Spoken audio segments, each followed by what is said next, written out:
ॐ सहना भवतु सहनौ भुनक्तु सह वीर्यङ्करवावहै तेजस्विनावधीतमस्तु मा विद्विषावहै।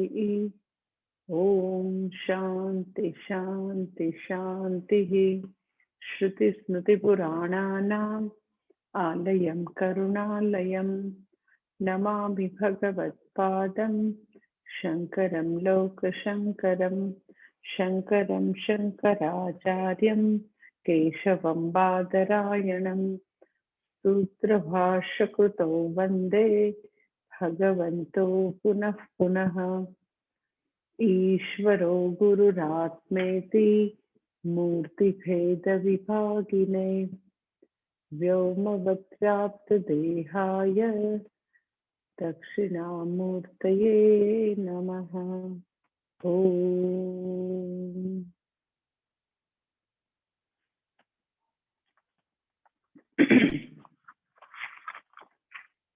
ચોથો છે 34માં શ્લોકથી થોડું ચેન્ટિંગ કરું છું.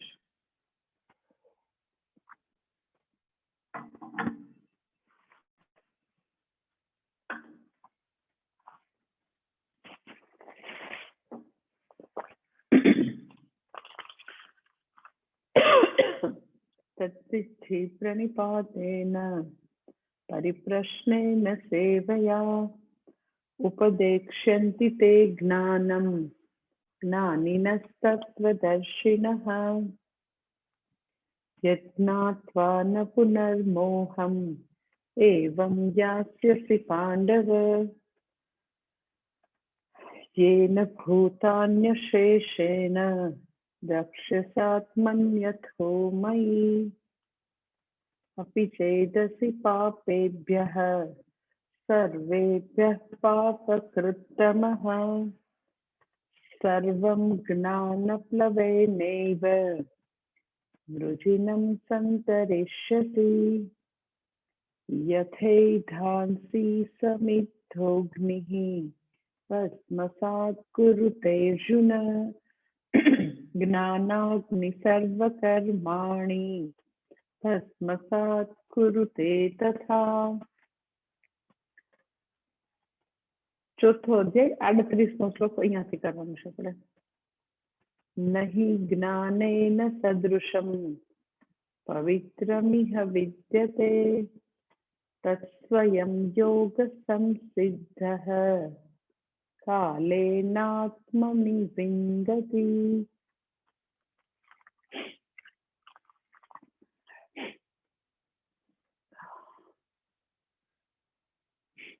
ગઈ વખતે આપણે પહેલી લાઈન જોઈ હતી કે છે નહીં જ્ઞાનેન સદૃશમ પવિત્રમિહ વિદ્યતે,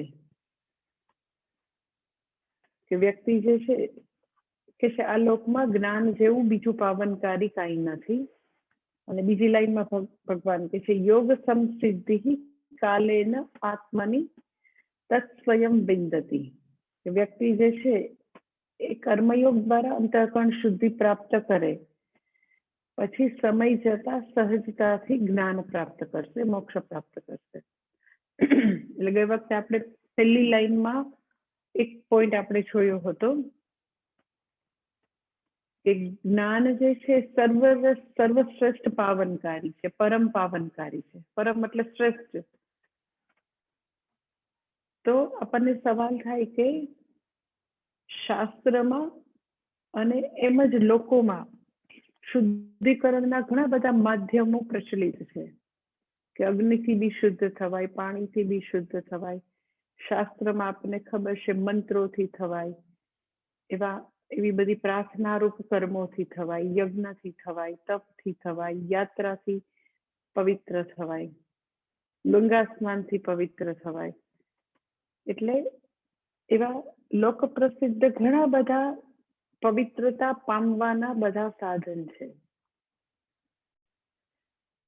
તો અને પાછું શાસ્ત્રનું ભગવદ્ ગીતાનું જ આવું વાક્ય છે કે યજ્ઞોદાનમ તપસ્યૈવ પાવનાની મનીષિણઃ, કે મનુષ્યો જે છે યજ્ઞ દ્વારા, દાન દ્વારા, તપ દ્વારા એ પવિત્રતા પ્રાપ્ત કરી શકે, શુદ્ધિ પ્રાપ્ત કરી શકે. તો હવે સવાલ થાય કે એ બધા સાધનોની કમ્પેરિઝનમાં ભગવાન અહીંયા આગળ એવું કે જ્ઞાનથી મહાન કોઈ પાવનકારી સાધન છે જ નહીં. સર્વશ્રેષ્ઠ સાધન જ્ઞાન છે. શા માટે? તો કે બધા પાવનકારી સાધનો જે છે એમાં હું કરું છું એ હજી રહી જાય છે. મેં બહુ જપ કર્યા, મેં બધી બહુ યાત્રા કરી, એટલે હજી અહંકાર જે છે એ એમનેમ જ છે. જ્ઞાન એક જ એવું સાધન છે કે જેનાથી અહંકારનો કાયમી નાશ છે. એટલે કે છે જ્ઞાન છે સર્વશ્રેષ્ઠ પાવનકારી છે. તો બીજો આપણને અહીંયા આગળ એક એવો વિચાર આવે કે તો શું આ બધા જે કોઈ છે યજ્ઞ, દાન, તપ, જપ, યાત્રા, પ્રાર્થના, એનું શું મહત્વ ઓછું છે? તો એ હવે પછીનો પોઈન્ટ આપણે આ શ્લોકમાં એ લેવાનો છે કે એ જે કઈ દુનિયામાં પાવનકારી સાધનોનું જગતમાં વર્ણન છે કે શાસ્ત્રમાં વર્ણન છે, એ બધા જ સાધનો તો કે જ્ઞાન માટેની પાત્રતા પ્રાપ્ત કરવા માટે છે. એટલે એ બધા સાધનો અને ધ્યેય વચ્ચે સાધન સાધ્યનો સંબંધ છે. એ બધા મીન્સ છે અને જ્ઞાન છે એ એન્ડ છે. એટલે આપણે એ બધા સાધનો જે છે, જે પાવનકારી કરવા વાળા સાધનો, એનું મૂલ્ય જરાય ઓછું આંકે છે એવું નથી, પરંતુ લોકો જપ તપ કરે, પ્રાર્થના કરે, યાત્રા કરે, ત્યાં આગળ જનરલી અટકી જતા હોય. એને એવું થાય કે એનાથી આગળ મારે કશું હવે કરવાની જરૂર નથી. એટલે ભગવાન અહીંયા આગળ બતાવે છે કે એ બધા જ સાધનો અંતઃકરણની તૈયારી માટે છે. એટલે બીજી લાઈનમાં ભગવાન અહીંયા આગળ તરત જ કહે છે, પેલા એવું કહે છે કે સૌથી સર્વશ્રેષ્ઠ પાવનકારી જ્ઞાન છે. પછી બીજી લાઈનમાં તરત જ કહે છે કે અગર જ્ઞાન સર્વશ્રેષ્ઠ છે તો મારે જ્ઞાન પ્રાપ્ત કેવી રીતે કરવું, એ તરત બીજી લાઈનમાં કહે છે. તો નો ડાઉટ આ બધા જ સાધનોથી તો કે જ્ઞાન સુધી પહોંચી શકાશે. જ્ઞાન માટેનું અધિકારીત્વ એનાથી જ મળશે. In other word you can say કે એ બધા જ સાધનોને તમે કર્મયોગનું જીવન કહી શકો. કારણ કે એ બધા સાધનો ઇન્ડિપેન્ડન્ટલી તમે કરો તો એવું બનવાનું કે એ આપણો અહંકારને વધારે મોટો કરે. ધારો કે વ્યક્તિ દાન કરે છે, તપ કરે છે, તો એને એવું થાય કે હું બહુ મોટો દાનવીર, હું બહુ મોટો તપસ્વી. એટલે આ બધા જ સાધનો જે છે એ બધા સાધનો ને કર્મયોગ બનાવી શકાય તો એવું કહી શકાય કે આપણને જ્ઞાન માટેની પાત્રતા એનાથી મળશે. એટલે જ્ઞાન સર્વશ્રેષ્ઠ છે તો તરત બીજી લાઈનમાં ભગવાન જ્ઞાન પ્રાપ્તિનો ઉકેલ બી આપે છે. શું કહે છે? યોગ સંસિદ્ધિ કાલેન આત્મની તત્સ્વયં વિંદતિ. યોગ સંસિદ્ધિ એટલે કર્મયોગ સંસિદ્ધિ. યોગ એટલે કર્મયોગ. અહીંયા સંસિદ્ધિ એટલે શુદ્ધિ. એટલે વ્યક્તિ કર્મયોગના જીવન દ્વારા તો કે અંતઃકરણ શુદ્ધિ પ્રાપ્ત કરશે. પછીનું સ્ટેપ કાલેના આત્મની વિંદતિ. બીજી લાઈનમાં આવા બે સ્ટેપ આપે છે. પહેલું શું કહે છે કે યોગ સંસિદ્ધિ, કર્મયોગના જીવનથી અંતઃકરણ શુદ્ધિ, ફર્સ્ટ થિંગ. સેકન્ડ થિંગ, પછીથી કાલેના આત્મની વિંદતિ. એટલે રખેને કોઈને એવું લાગે કે ઓકે કર્મયોગના જીવનથી મને ધ્યેય પ્રાપ્ત થઈ જશે. ના, કર્મયોગનું જીવન આત્મજ્ઞાન પ્રાપ્ત કરવાની યોગ્યતા આપશે. પછી મોટો બધો શબ્દ ભગવાને મૂકી દીધો, કાલેન. ત્યાં આગળ ભગવાન એવું કોઈ ચોક્કસ શબ્દ નથી મૂકતા. તમે જો કે હા પછી 5 વર્ષ પછી તો જ્ઞાન થઈ જ જશે. કાલેના એટલે શું? તો કે વ્યક્તિની અંદર કેટલી અશુદ્ધિ છે એ વ્યક્તિને પોતાને જ ખબર પડે. અને વ્યક્તિએ અશુદ્ધિ જુદી જુદી હોવાની. કોઈ વ્યક્તિ જે છે માત્ર ખાલી ગુરુ પાસે જઈ અને 6 મહિના કે 1 વર્ષ શાસ્ત્ર શ્રવણ કરે તો એ ધ્યેય પ્રાપ્ત કરી દે, અને કોઈ વ્યક્તિ 50 વર્ષ શ્રવણ કરે તો પણ ધ્યેય સુધી ન પહોંચી શકે એવું બને. એટલે કાલે ન આત્મની વિંદતી એટલે શું? તો કે સમય જતા એ જરૂર આત્મની વિંદતી અર્થાત આત્મજ્ઞાન પ્રાપ્ત કરશે. કેવી રીતે પ્રાપ્ત કરશે? તો કે નેચરલી, અગર કર્મયોગનું જીવન છે તો એને જ્ઞાન પ્રાપ્ત કરતા કોઈ રોકી નહીં શકે. એટલે કર્મયોગનું જીવન જે છે એ મસ્ત છે. હવે કર્મયોગ જે છે એ તમને ખબર છે કે કર્મયોગ કોઈ કરવાની વસ્તુ નથી. ભલે શબ્દ કર્મયોગ છે, પણ એ કઈ કોઈ વ્યક્તિ સપોઝ તમને એમ કે હું રોજ અડધી કલાક કર્મયોગ કરું છું. તમે આવું સાંભળ્યું હશે. ક્યાં કર્મયોગ કરું? તો કે હું ત્યાં આગળ મારા ગુરુના આશ્રમમાં જઈને કર્મયોગ કરું છું. હું ત્યાં RSSની શાખામાં જઈને કર્મયોગ કરું છું. હું તો કે અહીંયા આગળ જઈને ઝપડપટ્ટીમાં ગરીબ બાળકોને ભણાવીને કર્મયોગ કરું છું. એટલે રોજ મારો 1 કલાકનો કર્મયોગ છે. એના માટે તો કે હું બાળકોને ભણાવું છું. એટલે પહેલી વસ્તુ તો કર્મયોગમાં એકદમ જ ઇમ્પોર્ટન્ટ વસ્તુ સમજવાની છે કે કર્મયોગ એ કર્મનો યોગ નથી. કર્મની અંદર યોગ્ય અભિગમો કે ભાવના કે સમજણનો યોગ છે. લોકો સેવાનું કર્મ કરે સપોઝ, તો એને એવું માને કે હું કર્મયોગ કરું છું. હું રાષ્ટ્ર માટે કામ કરું છું તો હું કર્મયોગ કરું છું. એટલે વ્યક્તિ રાષ્ટ્ર માટે 25 વર્ષ દેશ માટે કામ કરતી હોય તો બી શક્ય છે કે એ કર્મયોગ ન હોય. શા માટે? હું તમને સમજાવું. કે વ્યક્તિ રાષ્ટ્ર માટે પોતાના ગુરુ માટે આશ્રમમાં જઈને કામ કરે, કે પોતે કોઈ ઝોપડપટ્ટીમાં જઈને ગરીબ બાળકોને ભણાવે,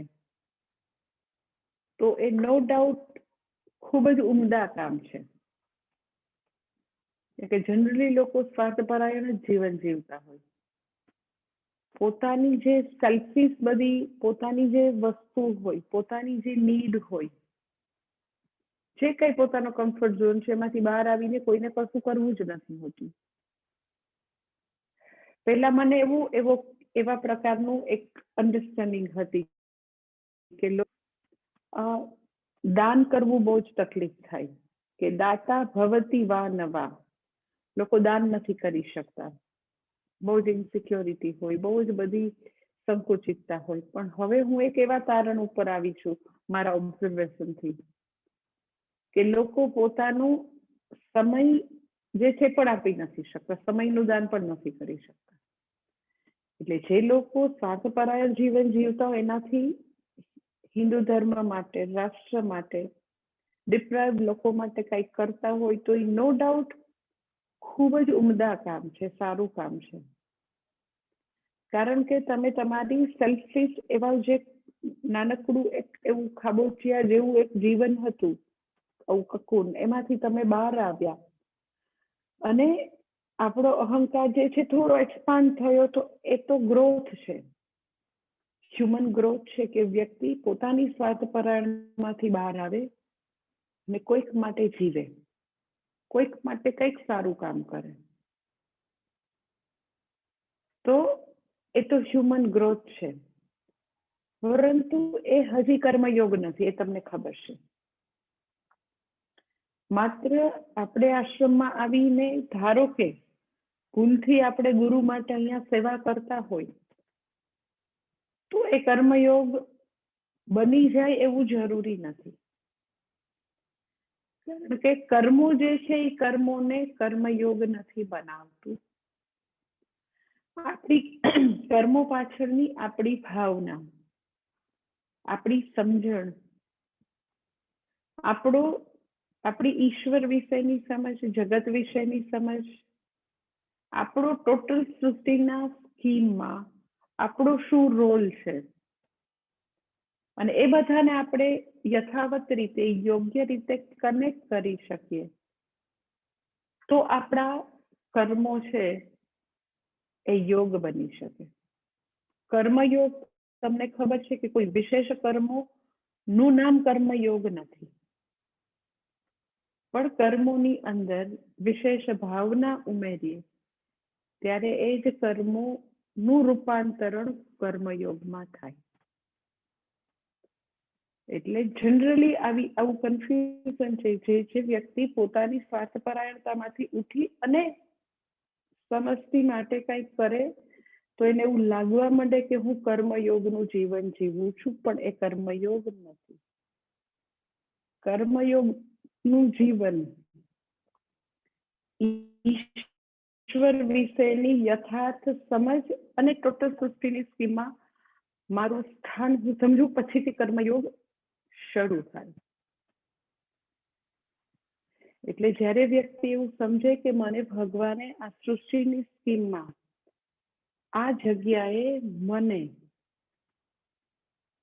આ રીતે કોન્ટ્રીબ્યુટ કરવાનું ભગવાને સોંપેલું છે, આ રીતે મારે યોગદાન આપવાનું છે, આ રીતે મારે મારા સમય, શક્તિ, રિસોર્સિસ કે મારી સ્કિલ જે છે એનો ફાળો મારે આ રીતે આપવાનો છે, કારણ કે ભગવાન ઈચ્છી રહ્યો છે. એટલે વ્યક્તિની પોતાની એવા પ્રકારની ઘણી ઊંડી સમજ હોય કે એ ભગવાનને સમગ્ર સૃષ્ટિ રૂપે જોઈ શકે. અધરવાઇઝ મેં તમને કીધું કે મોટા ભાગના લોકોને ખૂબ જ માઇન્યુટલી પોતાની નીડ્સ, પોતાની સેલ્ફિશ લાઈફની બધી વસ્તુ માઇન્યુટલી ખબર પડે, ખૂબ જ સૂક્ષ્મતાથી ખબર પડે. એક વસ્તુ એટલી બધી ચોક્કસતાથી કરતા હોય, એટલી સરસ રીતે પોતાનું અમારા બેનું જીવન એટલું બધું સરસ રીતે પોતે ચલાવતા હોય, અને અનફોર્ચ્યુનેટલી એ જ વ્યક્તિને જ્યારે એવા પોતાના કોચલામાંથી બહાર આવીને કશું પોતાની ફરજ જોવાની હોય તો એવા પ્રકારની કોઈ અંદર ઇનર ઇન્ફ્રાસ્ટ્રક્ચર ડેવલપ જ ન થયું હોય, કારણ કે સ્વાર્થપરાયણતામાં એટલા ડૂબેલા છે, આસક્તિમાં એટલા ડૂબેલા છે. તમે સમજો છો કે કર્મયોગનું જીવન એ બહુ જ મોટી ચેલેન્જ છે. બધા માટે આ રાજમાર્ગ રૂપે ભગવાને મૂકેલું છે, પરંતુ બધાને એ દેખાતું નથી, કારણ કે આસક્તિના એટલા જાડા ચશ્મા છે, એટલા પડોળ છે.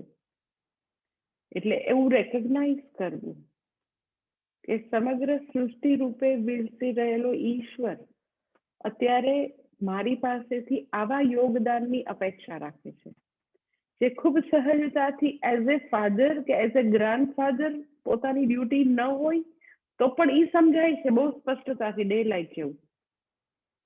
પણ એવું એક આયોટા ઓફ ધ થિંગ, આટલું નાનકડું પણ as a disciple, as a citizen, કે હું આ ભારતનો નાગરિક છું, આ મહાન સંસ્કૃતિની ધરોહર જે છે, જે મને મારા ઋષિ મુનિએ આપેલું છે, ત્યાં પણ મારી ફરજ છે જરાય ન દેખાય, ત્યારે આંખે મોટા બધા પાટા આવી જાય. પરંતુ ગ્રાન્ડફાધર કે ગ્રાન્ડમધર તરીકે જરા બી એની ડ્યુટી ન થતી હોય તો ત્યાં એકદમ જ સૂજે. પોતાની સ્ક્રિપ્ટથી બહાર 1 કરોડ વસ્તુ પોતાની સ્વાર્થપરાયણ જિંદગીમાં સૂજે લોકોને, પરંતુ સમગ્ર સૃષ્ટિ રૂપે ઈશ્વર હર પલ આપણી પાસેથી ઘણું બધું કોન્ટ્રીબ્યુશન માંગી રહ્યો છે, એમાં આપણને જરાય ખબર ન પડે. એટલે કર્મયોગનું જીવન જે છે એ સમજવું જ એટલું સહેલું છે, એટલું જ જીવવું ડિફિકલ્ટ છે. કારણ કે આસક્તિના અને સ્વાર્થના એટલા બધા ચશ્મા છે, એટલા પડળ છે. એમાંથી અગર કોઈ ઉપર ઉઠીને ખરેખર એમ કે ગુરુ સેવા કરવા માટે માની લ્યો કે આશ્રમમાં આવ્યા, માની લ્યો કે કંઈક એના જન્મો જન્માંતરના પુણ્યનો ઉદય થયો ને વ્યક્તિ આવી કે મારે હિન્દુ ધર્મ માટે કોન્ટ્રીબ્યુટ કરવું છે, તો પણ કર્મયોગનું જીવન હજી શરૂ નથી થતું. વ્યક્તિ જ્યારે ગુરુ પાસે સેવા કરવા આવે, રાષ્ટ્રની સેવા કરવા માટે પોતે બહાર નીકળે, તો પાછું વળી એક નવું યુ કેન સે નવો સંસાર પાછો ઊભો કરે કે મેં તો આટલું કર્યું, પણ પહેલાએ આટલું કર્યું, પણ હું આટલું કરું પણ એમને મારા ગુરુએ કે ફલાણાએ નોંધ ના લીધી. એટલે સમજાય છે કે કર્મયોગ ક્યારે શરૂ થાય કે એક્ઝેક્ટલી ઈશ્વર ધર્મ માટે, રાષ્ટ્ર માટે, ગરીબ લોકો માટે, આ એન્વાયરમેન્ટ માટે, આ સોસાયટી માટે હું આટલું કરવું એવું ઈશ્વર ઈચ્છે છે, અને મારા આ કર્મથી ઈશ્વર મારા ઉપર પ્રસન્ન થાય એટલું જ મને જોઈએ છે, બસ બીજું મને કાંઈ જ નથી જોતું. મારા એ કર્મોથી ભગવાન રાજી થાય એ સિવાયનું કોઈ કર્મ પણ મને નથી જોયું.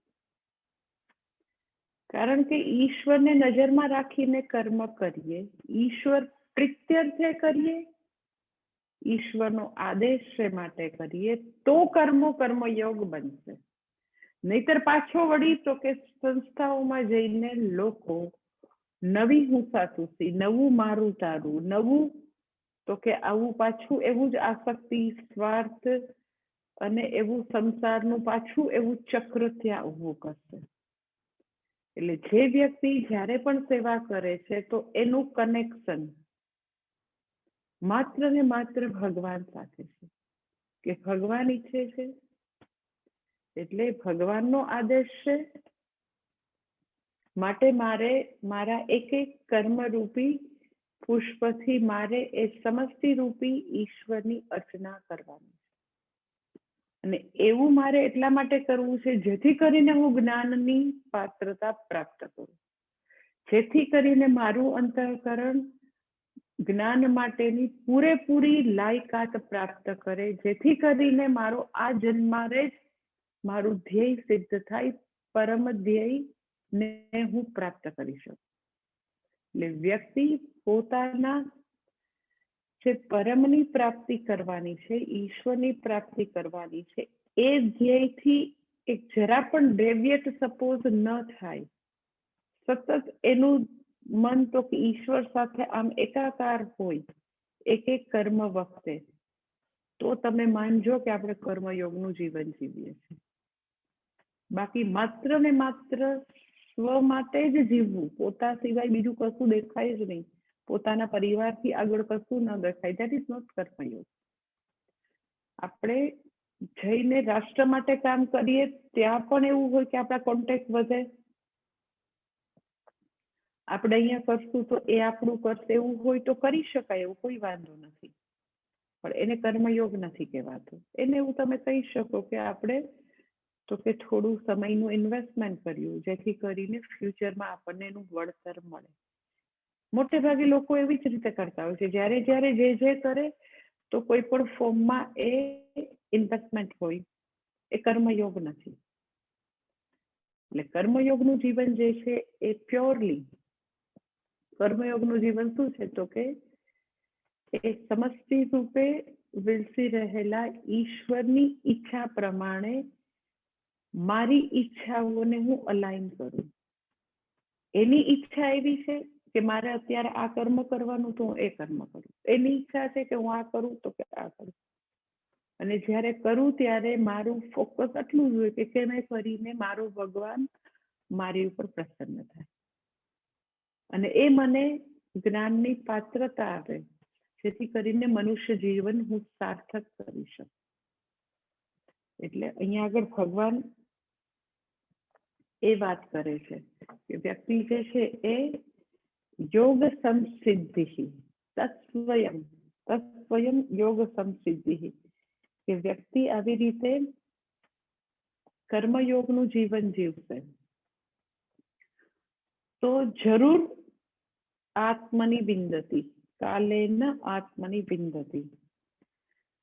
અને એ સૌથી મોટી સિદ્ધિ છે કે વ્યક્તિ અંતઃકરણ શુદ્ધિ પ્રાપ્ત કરે, એ સૌથી મહાન સિદ્ધિ છે. ભગવાન એને અહીંયા સિદ્ધિ શબ્દ વાપરે છે.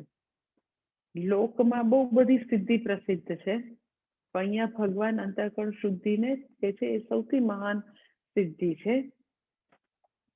શા માટે સિદ્ધિ છે? તો કે વ્યક્તિને કર્મયોગનું જીવન જીવવું છે, કે પોતાના બધા કર્મો ભગવાનને અર્પણ કરવા છે. પોતે ભગવાનની આજ્ઞાને જોઈ રહી છે એ વ્યક્તિ, પોતે નિષ્કામ કર્મો કરી રહી છે. એનો અર્થ એમ કે વ્યક્તિ જે છે એ તો કે સામાન્ય ધર્મ અને વિશેષ ધર્મનું પૂરેપૂરું પાલન કરી રહી છે. કારણ કે મારા કર્મોથી ભગવાન પ્રસન્ન થાય એવી મને ઈચ્છા હોય તો નેચરલી તમે યુનિવર્સલ વેલ્યુઝમાં કોમ્પ્રોમાઇઝ કરી ન શકો. જે સામાન્ય ધર્મ જે છે સત્ય, અહિંસા, એને નેવે કોઈ મૂકી ન શકે. કારણ કે વ્યક્તિ અસત્ય આચરણ કરે, વ્યક્તિ મેન્યુપ્યુલેશન કરે, કાટીઘૂટી કરે, વક્રતા એના જીવનમાં હોય, અને એવા મનોભાવ સાથે, એવા કર્મો સાથે હું એમ કહું કે ભગવાન મારા ઉપર પ્રસન્ન થાય, તો આપણે સ્વાર્થનું જીવન જીવીએ, જૂઠું બોલતા હોય, ચોરી કરતા હોય, ટેક્સ ન ભરતા હોય, ઓફિસમાં જઈને કે બેંકમાં જઈને કે as a teacher, as a professor, એ જે વિશેષ ધર્મો છે એનું પાલન આપણે ન કરતા હોઈએ, જે આપણું કર્તવ્ય કર્મ છે એનું પાલન ન કરતા હોય, અને પછીથી હું મારા કર્મો માટે એવો સંકલ્પ કરું કે ભગવાન આજે એકઈ ફાઇલ મેં ઓફિસમાંથી ક્લિયર ન કરી અને બેઠા બેઠા ખાલી સોશિયલ મીડિયામાં ગપાટા માર્યા, તો ભગવાન તમે આ મારા કર્મોથી પ્રસન્ન થાય. ખ્યાલ આવે છે કે જ્યારે વ્યક્તિ પૂરેપૂરું સામાન્ય ધર્મ અને વિશેષ ધર્મ પોતાના કર્તવ્ય કર્મ નિષ્ઠાથી બજાવે છે, પોતે સત્યની રાહ પર ચાલે છે, પ્રમાણિકતાની રાહ પર ચાલે છે, એકદમ શુદ્ધ જીવન જીવે છે, તો એ વ્યક્તિમાં એવી તાકાત આવશે કે ધર્મરૂપ ઈશ્વરને ઓળખી શકે. જે લોકો સામાન્ય ધર્મ અને વિશેષ ધર્મનું પાલન ન કરતા હોય, એ લોકોના મનમાં ભગવાન અનેક પ્રકારના સંઘર્ષો મૂકતો હોય, અનેક પ્રકારની કોન્ફ્લિક્ટ અંદર હોય. પણ જે લોકો ખૂબ જ નિષ્ઠાથી સામાન્ય ધર્મ વિશેષ ધર્મનું પાલન કરે, તો મનમાં એવા પ્રકારની they get some inner space, એ લોકો જરાક ઈશ્વર તત્વ વિશે વિચારી શકે, ઈશ્વર સાથે કનેક્ટ થવાનો પ્રયત્ન કરે. એને હવે ભગવાન ખાલી મૂર્તિમાં નથી દેખાતો, સમગ્ર સૃષ્ટિમાં એ જ ભગવાન હવે એને દેખાય છે.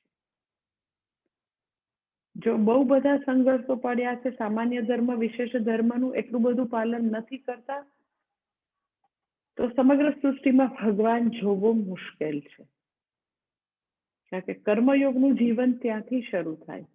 ખાલી આપણને મંદિરમાં મૂર્તિમાં જ ભગવાન દેખાય તો કર્મયોગનું જીવન ડિફિકલ્ટ છે.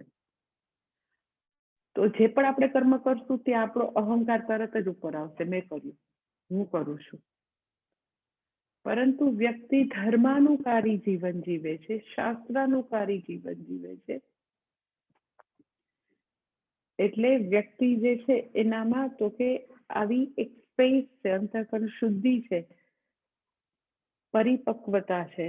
કારણ કે જ્યારે વ્યક્તિ ખૂબ જ નિષ્ઠાથી ફરજ બજાવે તો એક પ્રકારની એવી આંતરિક પરિપક્વતા, વ્યક્તિનો એવો વિકાસ થાય, તો વ્યક્તિ જોઈ શકે. એટલે ભગવાનને બધે જોવા માટે આપણા જીવનમાં આવતી બધી પરિસ્થિતિ રૂપે ઈશ્વર વિલસી રહ્યો છે, એ જોવા માટે શુદ્ધ જીવન આવશ્યક છે. એટલે કર્મયોગનું જીવન જીવતા પહેલા પ્રાયર પાછી આવી કન્ડિશન છે કે માની લ્યો કે વ્યક્તિ પોતાની ફરજ ઘરમાં નથી બજાવતી, કર્તવ્ય કર્મ નથી કરતી, તમે એમ કે તું કર્મયોગનું જીવન જીવ, ન જીવી શકે.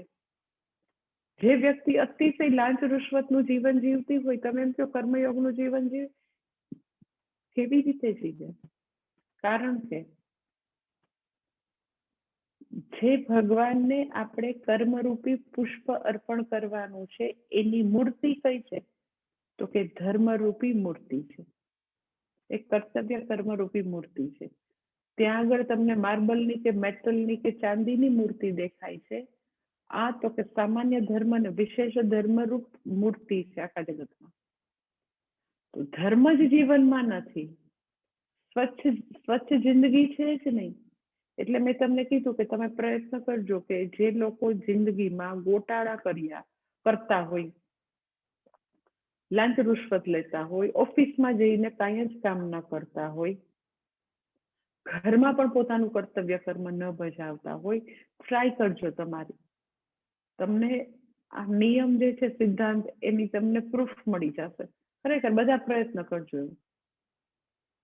એ લોકો મંદિરોમાં જતા હોય કારણ કે એટલી ઇન્સિક્યોરિટી હોય, એટલું ખોટું કર્યું હોય, એટલે ઘણીવાર એવા લોકો મંદિરમાં જતા હોય.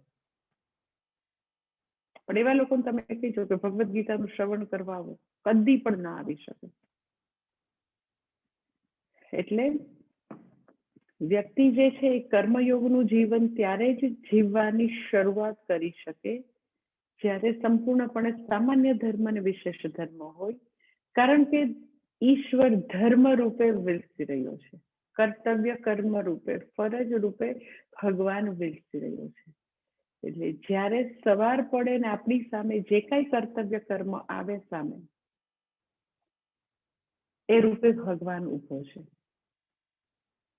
અને આપણે બધા એકદમ શાણા એ કર્તવ્ય કર્મ રૂપી ઈશ્વરને બાજુમાં ધક્કો મારી અને આપણે તો કે એવું નક્કી કરીએ કે આપણે જલ્દી મંદિરમાં ઘંટડી બગાડી દઈએ.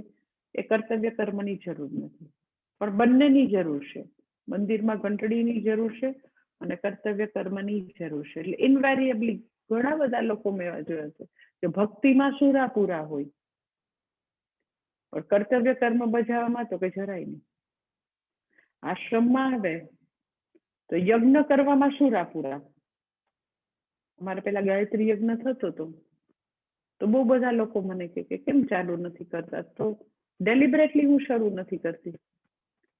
કારણ કે યજ્ઞ પતી જાય પછીનું જે હોય, જે કઈ ઓર્ગેનાઇઝ મેનરમાં બધી વસ્તુ રાખવાની, ક્લીન રાખવાનું, તો કે એ અમારી ડ્યુટીમાં નથી આવતું. એની પહેલાની તૈયારીનું તો કે ડ્યુટીમાં નથી આવતું. એઝ ધો એક્ઝેક્ટ આઈ ટેલ યુ, એકદમ જ એપ્રોપ્રિએટ એક્ઝામ્પલ છે કે એ લોકો એવું માને છે કે યજ્ઞ કરો એટલી વાર જ ભગવાન છે, આસન પાથરીએ એ ભગવાન નથી. ત્યાં બધી જ વસ્તુ પૂર્વ તૈયારી કરીએ એ ભગવાન નથી. એ તો મજૂરીનું કામ છે જે માતાજી કર્યા કરશે. પછીથી બધી ગંદકી ઉપાડવાની તો એ બધા કરશે, બધા ત્યાં બધા બેઠા છે ને. એટલે તમે સમજો છો કે આપણી ભગવાનની વ્યાખ્યા કેટલી બધી અધૂરી અને કેટલી બધી અજ્ઞાન ભરેલી છે કે એ આસન પાથરવા રૂપે પણ ભગવાન જ વિલસી રહ્યો છે. ત્યાંથી બધું ઝાડુ વાળવાનું છે એ બી ભગવાન છે. એટલે રિચ્યુઅલ્સ કરવામાં સુરા પૂરા, ત્યાં મને ભગવાન દેખાય છે. પછી જે સામાન્ય ધર્મ અને વિશેષ ધર્મ, એ વિશેષ ધર્મ છે.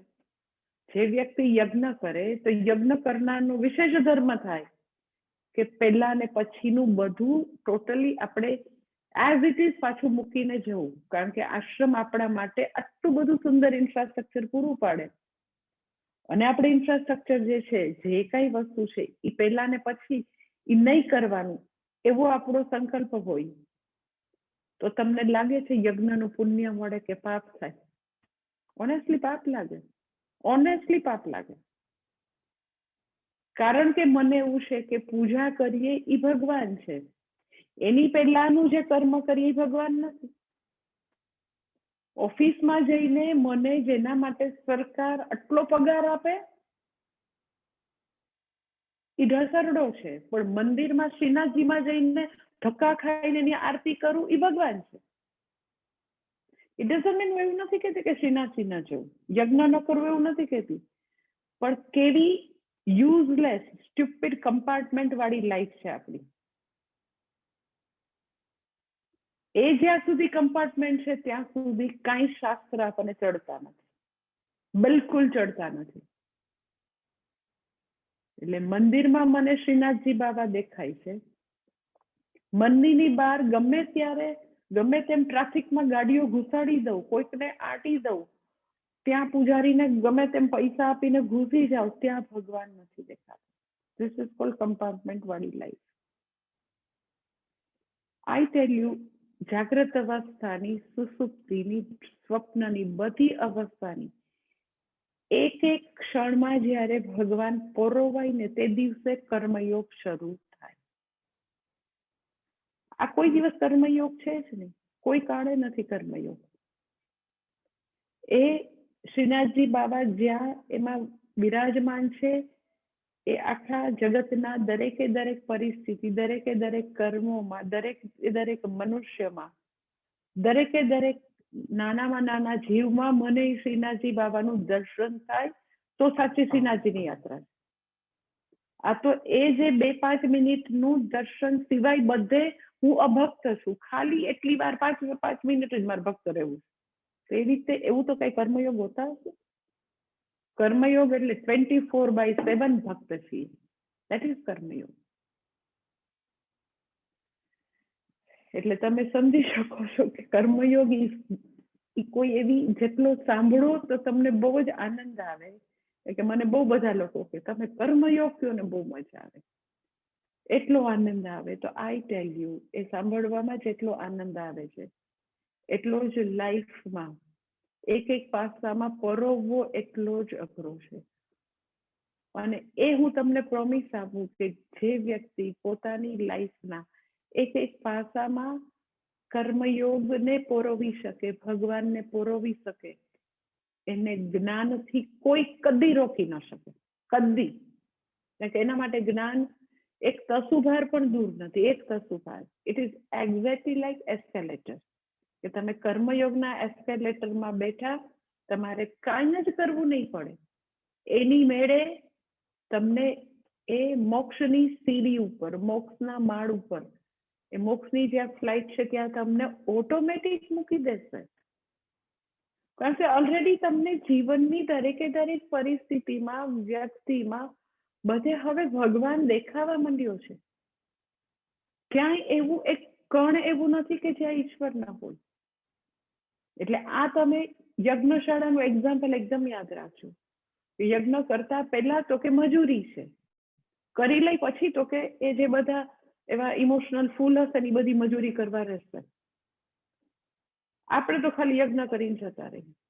એટલે એને ખાલી યજ્ઞની વેદી પાસે જ ઈશ્વર દેખાય છે. એ કદી કર્મયોગ નથી. ખાલી તમે આશ્રમમાં એન્ટર થાવ એવું નથી કહેતી. બધા લાઈફના એક એક પાસામાં જ્યાં પણ તમે છો, એ મધરનો રોલ ભજવો છો કે ઓફિસરનો કે ડોક્ટરનો કે એન્જિનિયરનો કે સિટીઝનનો કે શિષ્યનો, કોઈ બી રોલ ભજવો છો, એમાં તમને કોઈ બી કર્મ તમારી સામે આવીને ઊભું છે એ ભગવાન છે. That's all. એ રોટલી કરવાનું તો એ રૂપે બી ભગવાન, એ કચરા પોતા કરવાના એ રૂપે બી ભગવાન. ક્યાં ભગવાન નથી? એક એક કર્મ રૂપે ઈશ્વર વિલસી રહ્યો છે. અને એવી કોઈ ભાવના નથી કરવાની, એ હકીકત છે. કારણ કે ભગવાન ઉપાદાન કારણ રૂપે છે, ભગવાન નિમિત્ત કારણ રૂપે છે. ભગવાને સમગ્ર સૃષ્ટિ બનાવી, સમગ્ર સૃષ્ટિ રૂપે ભગવાન છે. પોતામાંથી પોતે સમગ્ર સૃષ્ટિ બનાવી, તો ક્યાં ભગવાન દૂર છે? કઈ એવી જગ્યા છે કે તમે એવું કહી શકો કે ત્યાં ઈશ્વર નથી? તો દરેકે દરેક કર્મો, પરિસ્થિતિ, વ્યક્તિઓ, બધે એ ભગવાન જ છે. એટલે જે વ્યક્તિ એ ભગવાનના અનસીન હેન્ડ્સને સતત જોઈ રહી છે કે હા ભગવાનની ઈચ્છા છે, એની આજ્ઞા છે, માટે મારે કરવાનું છે. તો તમે જુઓ કે પોતાનો જે રેઝિસ્ટન્સ છે, અંદરનો જે વિરોધ છે, કે આ શા માટે કરવાનું, કેટલો વખત કરવાનું, કેટલું કરવાનું, એને નહીં કરવાનું, એ બધી વસ્તુ જે છે અંદરથી જે આવે છે એ મારો અહંકાર છે. એના સ્થાને કર્મયોગમાં આપણે બેસાડી દીધો ભગવાનને. એટલે મારા કોઈ પર્સનલ લાઇક્સ એન્ડ ડિસલાઇક્સ છે જ નહીં. મારે ક્યાં વિચારવાનું? મારી એક કઈ અંદરની કોઈ એવા વિરોધવાળી, કોઈ રેઝિસ્ટ કરવાવાળી વસ્તુ અંદરથી બહાર આવી જ ન શકે. કારણ કે જ્યાં આગળ એવો જે આવા પ્રકારનું બધું ડખો કરવા વાળો ઈગો હતો, ત્યાં મેં ભગવાનને બેસાડી દીધું. ભગવાનને એમ કે આ પરિસ્થિતિ તો આ કરવાનું છે. એટલે આજ સુધી બધા કર્મો અહંકાર રૂપી કેન્દ્રથી બધા પ્રકારના કર્મો જાણે કે એ બધું ત્યાંથી બધા પ્રકારના આદેશો આવતા હતા. એ કેન્દ્ર જે છે ત્યાંથી બધું ઈગો રૂપી કેન્દ્રથી બધું જાણે કે નિયમન થતું હતું. કેમ કે મારે કર્મ કરવાનું રીઝન ફોર્મલી કર્મયોગનું જીવન નહોતું ત્યારે. કર્મ કરવાનું કારણ મારા પર્સનલ લાઇક્સ એન્ડ ડિસલાઇક્સ. મને કન્વિનિયન્ટ છે કે નહીં, મને મજા આવે કે નહીં, મને ગમે છે કે નહીં, મને સમય છે કે નહીં. એટલે બધું નિયંત્રિત ન્યુક્લિયસ શું હતું? તો કે મારો ઈગો ઇન ન્યુક્લિયસ હતું. એ કેન્દ્રમાંથી બધી વસ્તુ, બધા આદેશો ત્યાંથી આવતા હતા, ત્યાંથી બધું નિયમન થતું હતું. હવે ન્યુક્લિયસ ચેન્જ કરી નાખ્યું. એ ઈગો જેટલી વાર મને અંદરનો મારો અહંકાર એમ કે ના ના, આ તો બહુ અઘરું છે, આ તો થાય જ નહીં, આવું તો કઈ કરાતું હશે, આમાં તો કેટલો સમય જાય, આ ક્યારે પૂરું થાય, આ મારે નથી કરવું, આ તો બહુ જ થાકી જવાય આનાથી, આ તો બહુ સમય માંગી લે. આવી બધી વસ્તુ ઈગોની છે. કારણ કે અહંકાર જે છે એને કમ્ફર્ટ ઝોનમાં રહેવું છે, એને કન્વિનિયન્ટ જ કરવું છે, એને પોતાનું જે લિમિટેડ જ્ઞાન છે એ પ્રમાણે જ ચાલવું છે. કર્મયોગનું જીવન આવશે એટલે સીધું તો કે એક કેન્દ્ર બદલાઈ જશે. એટલે આપણા રાગ દ્વેષ, આપણો અહંકાર, આપણો પ્રેજ્યુડાઇઝ એ બધું બાજુ પર મુકાઈ જશે. જેવું તમારો ઈગો સરફેસ કરે ને એમ કે અરે રે, પણ આ તો કેટલું અઘરું છે, આ કેવી રીતે થાય અને ક્યારે થાય, શું કામ કરવું જોઈએ? એટલે તરત જ અંદર આપણે કર્મયોગનું જીવન જીવતા હોય ને માની લ્યો કે તમે મારી પાસે છો, તો તરત જ પછી બીજો અવાજ બહાર આવે, ના ના, આપણા ગુરુની આજ્ઞા છે, આપણે કરવાનું. એને કીધું છે તો થઈ જ જતું હશે, ભલે મને અઘરું લાગે. બે વસ્તુ પેરેલલ છે. એક મારા સ્ટ્રોંગ લાઇક્સ એન્ડ ડિસલાઇક્સ ને પ્રેજ્યુડાઇઝ, અને મારું લિમિટેડ નોલેજ કે ના, આ વસ્તુ આમ જ થાય. દરેક વખતે કદાચ લેઝીનેસ ન હોય, પણ આપણા પોતાના મેન્ટલ બ્લોક અંદર હોય કે ના આવી રીતે, તો એ આપણા સ્ટ્રોંગ પ્રેજ્યુડાઇઝ આપણું જીવન જીવવાનું એક એવું ટનલ વિઝન હોય. આપણી પાસે એવું બિગર પિક્ચર ન હોય, ગુરુ પાસે હોય. પણ જો આપણે ગુરુને, શાસ્ત્રને, ભગવાનને શરણાગત હોય તો કોને કર્મયોગ કેવું એક્ઝેક્ટ આવું તમને એક્ઝામ્પલ આપીને સમજાવું છું કે સપોઝ કૃતિ મારી પાસે છે, તો એને જે આવું વિચાર આવે ને કે બહુ અઘરું છે, પણ કેટલું બધું આમાં તો ટાઈમ જશે, આ કેવી રીતે થશે? માતાજી કહે છે. પછી એ કર્મયોગનું જીવન જીવે છે, એનામાં બધાને શરણાગતિ છે, તો તરત જ એની અંદરથી બીજું એક આવશે વ્યક્તિત્વ કે ના, ગુરુની આજ્ઞા છે ને એટલે કરી લેવાનું, ગુરુ કે છે ને એટલે એવી રીતે કદાચ થઈ શકતું હશે તો જ કે મને ભલે લાગતું, પણ કીધું છે એમ કરો ને. એટલે બે વસ્તુ છે, એ મારા લાઇક્સ એન્ડ ડિસલાઇક્સ છે, મારામાં એવી તાકાત આવી કે એને હું હવે એક બાજુ હડસેલી દઉં છું, ખસેડી દઉં છું, એને ધક્કો મારું છું. અને I am trying to align myself with guru, with shastra, with તો કે જે પ્રોપર છે એની સાથે હું મારી જાતને અલાઈન કરવાની કોશિશ કરું છું. બે વસ્તુ તો આવશે, એક સરફેસ કરશે જ, કારણ કે વર્ષોથી પોતાના લાઇક્સ એન્ડ ડિસલાઇક્સ, પોતાના પ્રેજ્યુડાઇઝ, પોતાના કમ્ફર્ટ ઝોન પ્રમાણે ઈગોને જીવવાની ટેવ છે આપણા અહંકારને, અહંકારને એટલે આપણને. પરંતુ જેવું તમે એવું ડિસાઇડ કરો કે નો, હવે એ નથી કરવું, હવે એક્ઝેક્ટલી જે સામાન્ય ધર્મ વિશેષ ધર્મ રૂપે છે ભગવાન, જે પ્રોપર છે, જે ગુરુની આજ્ઞા છે, જે શાસ્ત્રની આજ્ઞા છે, એ જ વસ્તુને મારે શરણે જવું છે. મને શું લાગે એનું કોઈ મહત્વ જ નથી, એને થોડી વાર બાજુ પર મૂકો, પછી જોશું મને શું લાગે. એટલે યુ ગેટ ધેટ સ્ટ્રેન્થ કે તમે તમારા લાઇક્સ એન્ડ ડિસલાઇક્સને ટેમ્પરરી સસ્પેન્ડ કરો છો, બાજુ પર મૂકો છો, ખસેડી દો છો, વોટ એવર. એટલે એક્ઝેક્ટલી કર્મયોગથી જે આપણને બેનિફિટ થવાનો છે, જેના માટે કર્મયોગ છે, એ આ વસ્તુ છે કે આપણે આપણા લાઇક્સ એન્ડ ડિસલાઇક્સને પ્રાધાન્ય ના આપીએ, આપણે એને જોઈએ, અપ્રિશિએટ કરીએ અને આપણે એને કંઈક બાજુ પર ચાલે, અત્યારે તારું કામ નથી, કામ હશે ને ત્યારે બોલાવી. તો પોતાના લાઇક્સ એન્ડ ડિસલાઇક્સની સાથે પોતે ડિસ્ટન્સ કરી શકે, જોઈ શકે કે આ મારો ઈગો છે, આ મારા લાઇક્સ એન્ડ ડિસલાઇક્સ છે, એને એવી એક રટ છે, પેટર્ન છે, એ પ્રમાણે એને કરવું છે. એટલે એ ચતુરાઈ કરીને ખોટી ખોટી દલીલો કરે છે, પણ એ દલીલોની ઝાડમાં હું ફસાઈશ નહીં. પ્રોપર હશે જે શાસ્ત્ર કહે છે, કારણ કે ધર્મ રૂપે જે પ્રોપર છે એ રૂપે, કે ગુરુ જે કહે છે એ રૂપે જ ભગવાન વિરસી રહ્યો છે. તો મારે મારી જાતને શાસ્ત્રને, ભગવાનને, ગુરુ આજ્ઞા સાથે મારે બરાબર અલાઈન કરવી છે. That is called karmayoga. That is called કે આપણે ભગવાનની આજ્ઞાને જોઈ રહ્યા છીએ અને જ્યારે પરફોર્મ કરીએ ત્યારે આટલું જ ફળ જોઈએ છે કે કેમે કરીને ભગવાન મારા કર્મોથી તું પ્રસન્ન થા. ભગવાન એકેય કર્મ મારાથી એવું ન થાય કે ભગવાન આપણાથી રાજી ન થાય. એટલે જો એન્ડ પ્રોડક્ટ મને શું જોઈએ છે તો કે મારા કર્મો થકી ભગવાન પ્રસન્ન થાય. એટલે તમે વિચાર કરો કે આપણા જીવનમાંથી પાપકારી કર્મો કાયમ માટે નાબૂદ થઈ જશે.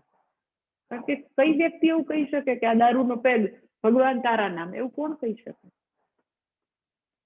એટલે જેવું વ્યક્તિ કર્મયોગનું જીવન જીવે એટલે બધી જ યુનિવર્સલ વેલ્યુઝ આવી જાય, સામાન્ય ધર્મ, વિશેષ ધર્મ આવી જાય, ભગવાન સાથેનું અહર્નિશ કનેક્શન આવી જાય. ઈશાવાસ્યમ ઇદમ સર્વમ પછી જરાય દૂર નથી, કારણ કે ઓલરેડી પરિસ્થિતિ રૂપે, ધર્મ રૂપે વિસરી રહેલો ભગવાન તો તમારી સાથે ને સાથે છે. એટલે એ એટલું અદ્ભુત જીવન છે, એટલી સુંદર અનુભૂતિ છે કે જે ભક્તોને માત્ર ભગવાનની ઝાંખી થાય, ભગવાનના મંદિરમાં અનુભૂતિ થાય, કર્મયોગનું જીવન જીવનારને હરક્ષણ ભગવાનની અનુભૂતિ થાય. ઓનેસ્ટલી હરક્ષણ તમે જે બી કર્મ કરો તમને એવું જ થાય. એન્ડ ધેટ ઇઝ ફેક્ટ કે સૃષ્ટિ રૂપી ભગવાનનો જાણે કે આવો મોટો ખોળો છે ભગવાનનો લેપ, અને એમાં હું હંમેશા એની પાસે હંમેશા કનેક્ટેડ છું. ક્યારે એનાથી હું અલગ નથી, હંમેશા કનેક્ટેડ. એટલે ધેટ અવેરનેસ, આવી જબરજસ્ત અવેરનેસ જે છે એ મારા કર્મોને કર્મયોગ, એટલે પેલો ભક્ત તો એને એક એક ખરેખર રિયલ પુષ્પથી એને અર્ચના કરવી પડે. કર્મયોગીના તો એક એક કર્મ જે છે એ અહર્નિશ ઈશ્વરની અર્ચના થઈ જાય, ઈશ્વરની ઉપાસના થઈ જાય. અને જ્યારે વ્યક્તિ આવું સુંદર કર્મયોગનું જીવન જીવતી હોય, પછીથી એના માટે પરમની પ્રાપ્તિ જરા પણ દૂર નથી. એટલે ભગવાન કહે છે કાલેન આત્મની વિંદતિ. કાલેનો શબ્દ ભગવાન તમે શું વાપરો છો? કે સમય જતા તું આત્મજ્ઞાન કે મોક્ષને પામીશ. સમય જતા એટલે શું વળી? સમય વળી આ બધા પોલિટિશિયન ને બ્યુરોક્રેટ જેવો જવાબ કેમ આપો? એ લોકો એમ કે બહુ શોર્ટલી, બહુ જલ્દીથી થઈ જશે. તો તમે એવું કહો છો કાલે ન આત્મની વિંદતિ, તો એવું કહેવાનું રીઝન એ છે કે કુદરતમાં તમને ખબર છે, ઇટ ઇઝ લાઈક કુદરત જેવું છે કે ભગવાનની સૃષ્ટિમાં પુષ્પો હોય ને, તો પુષ્પ ખીલે એની પેલા કળી હોય. તો તમે કળી પાસે જઈને, ગુલાબની કળી પાસે જઈને કે અત્યારે ગુલાબ બહુ જ ફાઇન થતા હોય છે, તમને ખબર છે. જે લોકોને ત્યાં સોમેશ્વર ભગવાનના શૃંગારના ફોટા આવતા હશે, એ લોકોને બધાને ખબર હશે કે રોજ જે આખો હમણાં રોઝનો ગાર્લેન્ડ હોય છે ભગવાનને, એ ટોટલ બધા ફૂલ આપણા ગાર્ડનના છે, એકો એક રોઝીસ બધા. એટલે અત્યારે વિન્ટરમાં રોઝીસ ઘણા બધા થતા હોય. તો તમે સપોઝ આશ્રમમાં આવો તો તમે જુઓ કે આ કેવો સરસ એમ કે રોજનો હાર રોજ ભગવાનને સોમેશ્વર ભગવાનને ચડાવે છે. તો તમે ગાર્ડનમાં જાઓ જ્યાં આગળ ગુલાબ વાવેલા હોય, તો ખીલેલા ન હોય, અને તમને થોડા ખીલેલા રોઝીસના ફોટા લેવા હોય, પછી તમે એની પાસે ઊભા જઈને બોલો, એ જલ્દી ખીલી જા ને, તું જલ્દી ખીલી જા ને, મારે થોડું શૂટિંગ કરવું છે, ફોટા લેવા છે. તો તમે એ રોઝ ગાર્ડન પાસે જઈને બધા રોઝીસને ગમે તેટલી વિનંતી કરો, ગમે એટલા મંત્ર તંત્ર કરો, તો કળીમાંથી ગુલાબને ખીલવાનો એક ક્રમ છે, એક સમય છે, ત્યારે જ એ કળીમાંથી પુષ્પ બહાર આવશે. એવી રીતે આપણા અંતઃકરણની અંદર જન્મો જન્માંતરની ઘણી બધી અશુદ્ધિ છે. આ જન્મનું પણ ઘણું બધું એઝ અ કોર પર્સન ઘણી બધી અનકોન્શિયસમાં એવી વસ્તુઓ છે કે જેનાથી આપણે તદ્દન અજાણ છીએ. એટલે એ બધી વસ્તુઓ જે છે એ ભગવાનની ભક્તિ દ્વારા, આ કર્મયોગના જીવન દ્વારા, ગુરુ સેવા શુશ્રૂષા દ્વારા એ બધી વસ્તુ ધીરે ધીરે ધીરે દૂર થવાની. એ બધું હેવી અનકોન્શિયસ બહાર નીકળશે, પરંતુ એ બધાનો એક સમય છે. કેટલો? તો કે ખબર નથી. કળીમાંથી ગુલાબ ક્યારે થાય એ તો કદાચ એવું કહી શકે કે કાલે થશે, પણ એને જોઈને તમે પ્રેશરાઇઝ ન કરી શકો અત્યાર થઈ જાય. એમ આપણું અંતઃકરણ તો કે કાલે ના સમય જતા જરૂર શુદ્ધ થશે અને વ્યક્તિ તો કે આત્મજ્ઞાન પ્રાપ્ત કરશે. એટલે પૂજ્ય સ્વામીજી એના માટે શબ્દ વાપરે, દેટ ઇઝ ગ્રોઈંગ ક્લેરિટી. તે વ્યક્તિ કર્મયોગનું અને શ્રવણ મનનનું બંને સાયમલ્ટેનિયસલી જીવન જીવે, કે એક તરફ એનું કર્મયોગનું જીવન જ્ઞાનની પાત્રતા માટે વ્યક્તિ જીવતી જ હોય, અને સાથે સાથે તો કે પોતાના ગુરુ પાસેથી શ્રવણ મનન કરતી હોય, તો ધીરે ધીરે વ્યક્તિને શ્રવણથી જે સ્પષ્ટતા આવશે, ધેટ ઇઝ ગ્રોઈંગ ક્લેરિટી. અને એમ કરતા કરતા જે બધા અંદર ગ્રંથિઓ છે, જે બધા મેન્ટલ બ્લોક છે, એ ધીરે ધીરે ધીરે દૂર થતા હોય, અને પછી તો કે બરાબર અંતઃકરણ પૂરેપૂરું શુદ્ધ થાય, એટલે વ્યક્તિ કાલે ન આત્મની વિંદતિ. અને પછીથી ભગવાન એક કયા પછી હવે તો કે 39મા શ્લોકમાં ભગવાન જ્ઞાન પ્રાપ્તિનો હજી ઉપાય ભગવાન કહેવાનું ચાલુ રાખે છે. 39મો શ્લોક.